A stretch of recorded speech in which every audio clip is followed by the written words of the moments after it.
Okay, I should mention, because I've seen what happens when it is mentioned, it was my birthday yesterday. So,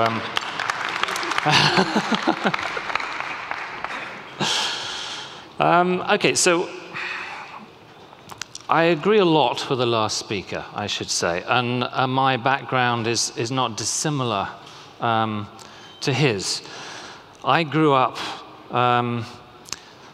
engineer as a father, so I grew up building little robots. So from the age of 7 or 8, I was making robots, I was programming little computers. And I did my degree, my first degree, in artificial intelligence. So I have a Bachelor of Science in Artificial Intelligence. But I did that in the late 80s, early 90s. And in those days, that was in one of those dip periods. In the UK, there were only 3 universities that would teach a course on AI because it was basically considered to be discredited at that point. And when I went on later to University College London, well, they didn't even have an AI department. They called it an intelligent systems department because you couldn't use the words AI. It was completely discredited. We'd tried methods, we'd tried expert systems, we'd tried things like that. They didn't work. So this idea that AI is super fashionable, well, you know, some of us has been through the ups and downs once or twice. It's very nice for me right now. It's nice to be fashionable. But I've been there when it's really not fashionable, and I'll keep doing it when it's not fashionable again. And yeah, I'm cynical enough to say it's quite possible that if there's too much hype, expectations will not be met, and then it will go down in this dip. Okay, what happens when AI is not fashionable anymore? People like us continue to do it. We don't call it AI anymore, but we just keep doing it. It still goes in all the technology. It's there already. You use AI in lots of different technologies that was invented decades ago. The field of AI is as early as computer science itself. Some of our pioneers of computer science, John von Neumann, Alan Turing, Shannon. Who was Shannon's PhD student, Marvin Minsky? Shannon and Minsky created the first conference on AI. And we're talking 50s. So this is not new stuff. But today, I'm going to talk about something more specific. I'm going to talk about strong AI. And in some respects, you could consider this as a slightly philosophical discussion. Does it matter? Does it matter if we have strong AI or weak AI?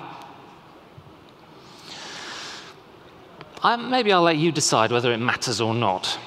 To me, it kind of matters, but then I'm a researcher, and I care about these things.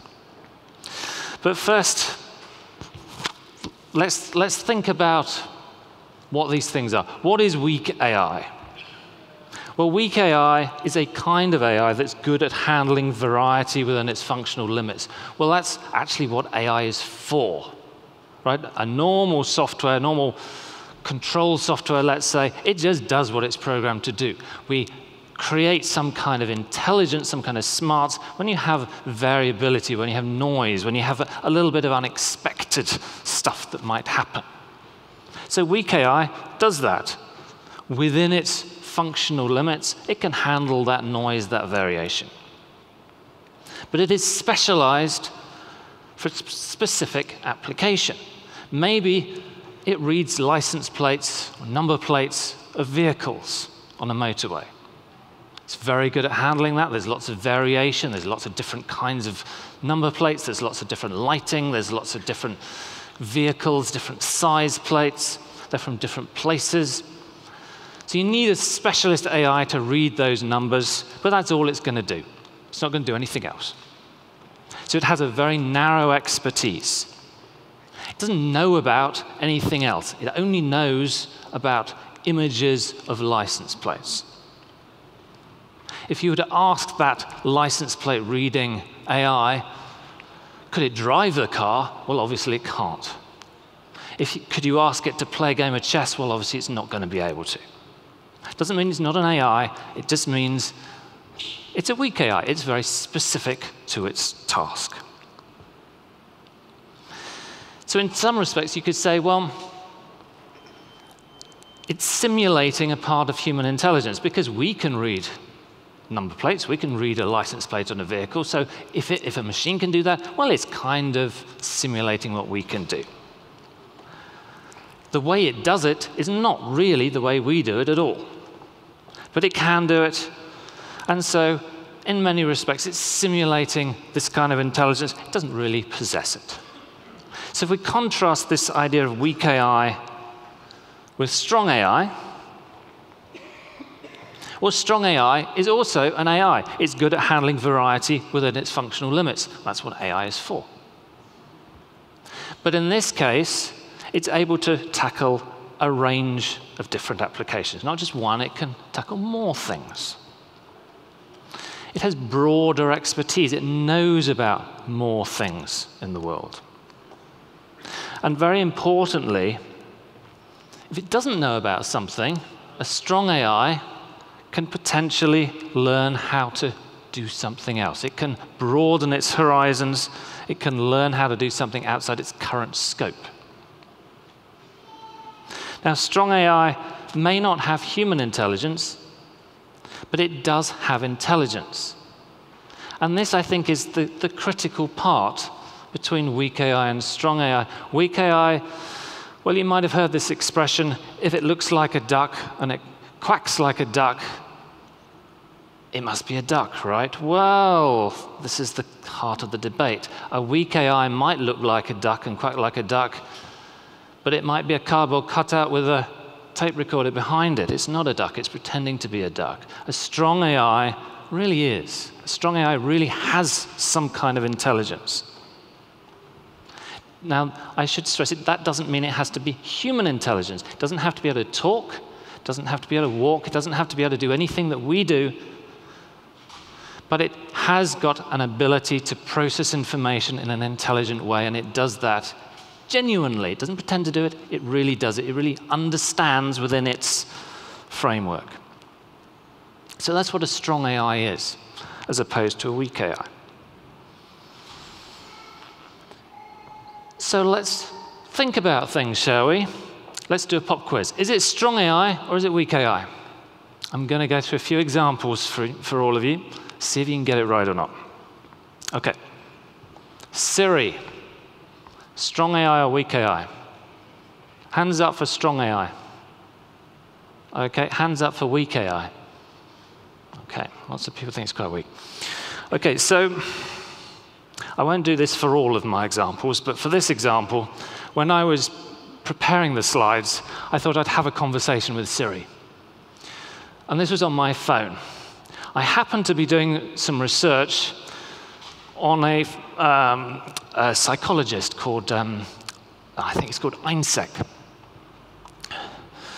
So the first thing you will see is my phone with the browser open on this person, Hans Einstein. You would think if the browser is open on the phone with that image, and I ask Siri about that same person, a smart AI would kind of say, well, you're already looking at it, right? Let's see what actually happened. Hey Siri, tell me about iSync. iSec overall PR euros is falling, currently down. Oh, that's all right, thank you. Yes, it is. Hey Siri, tell me about Hans iSync. Okay, one option I see is deep blue, which averages 4 stars. Is that the one you're looking for? No, it's not. Hey Siri, tell me about iSync. I found one option, IKEA on Valley Park in Croydon, which averages 4 stars and is moderately priced. What? Is that the one you want? No, it's not. What? Is that the one you want? What are you talking about? No. No. Looks like that's it. What? Hey Siri, tell me about the psychologist called Hans Eysenck, please. I found one option, Concise Controls Limited. Is that the one you're looking for? What? Is that the one you're looking for? Please, no. Calling Concise Controls Limited. No. Stop. Stop. Oh my God, it's still doing it. Stop. Right, so with that in mind, who thinks it's strong AI? And who thinks it's weak AI? Okay. Now, I'm being unkind, of course, but it's very clear that it's a bit thick, right? So Siri is very good at recognizing our voices, but this is a simulation of intelligence. There's clearly no understanding of what we're saying. It's very much, I could use Chris Searle's Chinese room argument. How many of you know about the Chinese room argument here? Okay, not enough. I'll educate you. So some time ago, a philosopher called Chris Searle described how a computer could be like, an AI could be like a room in which there are lots of filing cabinets, and there's a counter, a desk at the front. And if you want to ask someone a question in Chinese, you write it down in Chinese, you put it through the window, and someone in this room takes this Chinese writing, and they go to the filing cabinets and they look up through the indexes and they find a special bit of paper in response and they hand it back.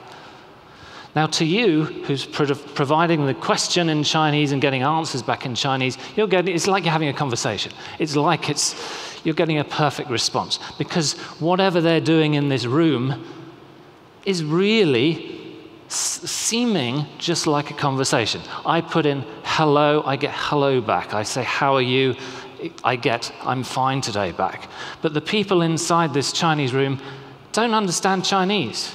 They don't even understand that these are symbols, that these mean anything. It's purely a symbolic processing algorithm. So Chris Searle was saying, yeah, this is a kind of AI, but this is why it's very hard to talk about strong AI and true intelligence, because it's just pretending to be intelligent. And this is actually exactly what you're getting with most chatbots today and many other kinds of this sort of technology. It's pretending to be intelligent. It's doing symbol manipulation. Siri doesn't understand what the words mean. It's actually using a lot of statistics to figure out the most likely thing I said. That's why you saw some of those words change. Sometimes it almost gets it right, and then it changes its mind, because it figures statistically I'm much more likely to have said something else. So it changes the words based on statistics, and then it tries to figure out statistically what am I most likely to be asking for. It seemed to think statistically I wanted to either eat fish and chips or go to IKEA or call some kind of random company that I've never heard of. So intelligence shouldn't be about that and isn't about that. So while this works very well for many applications, it's not strong AI. What about Amazon Echo? Who thinks it's strong AI? Okay. Who thinks it's weak AI? Very good. So I happen to know the guy who created the first company behind the Amazon Echo device, which was then acquired by Amazon. So I decided I wouldn't do another video for Amazon Echo. I could have. It suffers from all the same problems as Siri. Okay, what about this one? Anyone heard of the never-ending language learner? Okay. So what this does is it searches the internet. It tries to look at what is written in our collective knowledge and derive facts. So it creates a big network, a big database of facts which can then be interrogated, and it can then infer things with. Now, I don't know if you can see some of these facts. Again, I did not manipulate this. These are some of the facts that it was learning on the day I prepared these slides. Some of them make a lot of sense. It thinks a small cot is an item found on the floor with a 95% probability. Yep, that's quite possible. It also thinks prescription appetite suppressant caps is a muscle with 99.9% probability. Now, I don't think that's quite right. It also says it thinks vitamin A is a video game with 100% likelihood. Now, I did really look online, because there's a lot of games out there. I really did look for a game called Vitamin A. To my knowledge, there isn't one. So again,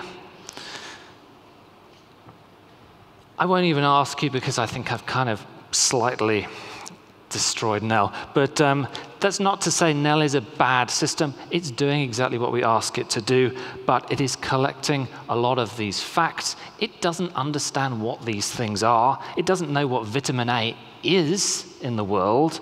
It doesn't know what a video game is. It's manipulating symbols and linking them together in a big database.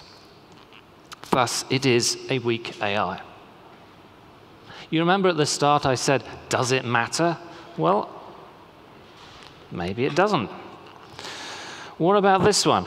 Lucid has come out of the Psych project. And Psych, for those of you who don't know, although you should know, is a very old and long-running project that aims to collect, if you like, rules of thumb, heuristics, common sense knowledge throughout humanity, bring it all together so you've got a computer that somehow knows sensible stuff. What does that mean? Does that mean it's truly intelligent? I'm afraid not. Yes, it does know a lot of these different rules of thumb and facts, and a lot of them are right. But it knows them in terms of symbols again. It doesn't know that, oh, what's a good rule of thumb? I don't know. Anyone got a good rule of thumb for me? Don't trip over something or you might hurt yourself. That's a good rule of thumb. It doesn't know what any of those things are. It doesn't know what tripping over is. It doesn't even know what hurting yourself is. It's manipulating symbols again. That doesn't mean it's not useful, but in terms of intelligence, it's a simulation of intelligence. So it's a weak AI. What about this one then? This one I will ask you guys. Is AlphaZero a strong AI or a weak AI? Hands up for strong AI. Very scared to put the hands up now. Hands up for weak AI. Okay, and a lot of undecideds, I think, this time. So this is an interesting one. DeepMind AlphaZero. I like it. And the fact I like it has nothing to do with the fact that a lot of the people who are in DeepMind came from UCL. Well, that helps. It's a neural network-based approach. It's a sub-symbolic approach. It's not processing symbols. It can solve different problems. It's able to play Go. It can then be retrained and play chess. It can solve and has solved many different problems. So why then do I still say it's a weak AI? It is a weak AI. Let's say it's a lot stronger than most other AIs, but it is a weak AI, and it's a weak AI because it is only limited to a single thing at a time, and it really does require a huge amount of our input to force it to have knowledge on specific things. And like many neural networks, there's quite a lot of issues with something called catastrophic forgetting, where it can learn one thing, and then you teach it something else, and it forgets the first thing. And that's not ideal. So it's good. It's perhaps not as good as we might like it to be. So what is the world's strongest AI? I'm really sorry to have to give you this answer. There isn't one. The world's strongest AI, well, we're still working on that. But there are some that are stronger than others. Those AIs that can learn to solve problems by themselves, they create their own solutions with less input from the developers. They are stronger compared to the AIs that are simply programmed to process existing concepts. Now, how would we make a strong AI? I'm a computer scientist. I have a research lab. I worry about these things. Number one, it's a complete red herring to try and simulate human intelligence. True intelligence has nothing to do with us. Dolphins have true intelligence.